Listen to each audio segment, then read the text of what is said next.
बार नमोस्तु नमोस्तु नमोस्तु। महाराज श्री, मेरा प्रश्न ये है, ढोंग क्या है? संत कहते हैं अपनी असलियत को सामने रखो, नहीं तो कभी रंगे सियार की तरह तुम्हारी हालत खराब हो जाएगी। इस कथन का क्या तात्पर्य है महाराज? फिर से बोलो। ढोंग क्या है? ढोंग क्या है? फिर से बोलो। हाँ, ढोंग क्या है? संत कहते हैं अपनी असलियत को सामने रखो, हाँ। नहीं तो कभी तुम रंगे सियार की तरह तुम्हारी हालत भी खराब हो जाएगी। हाँ, ये शायद मेरे ही किसी प्रवचन का अंश है ना। हाँ महाराज। कौन सी पुस्तक में पढ़ा है? अब मम्मी ने बताया था। हाँ देखो, ढोंग क्या है?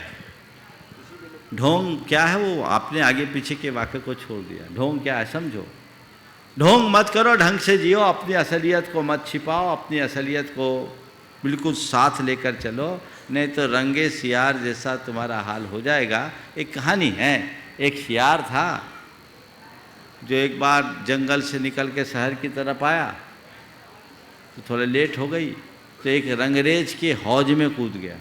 रंगरेज समझते, जो कपड़ा रंगता था। अब उसके हौज में कूद गया और रात भर ठिठुरता रहा और पूरा रंग लग गया उसके शरीर में। सुबह रंगरेज आया, उसको उठा करके भगाया, वो भागा।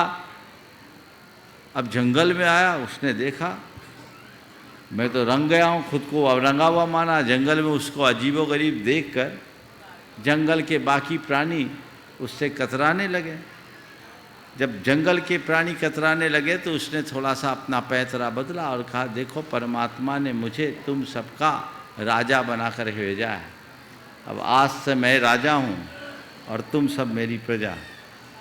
तुम सबको मेरी अधीनता स्वीकारनी होगी और अब मैं जो बोलूँगा इशारे से बोलूँगा, मुंह से नहीं बोलूँगा। मुंह से बोलता तो आवाज़ निकल जाती, पकड़ में आ जाती। अब सब ने उसको राजा स्वीकार लिया।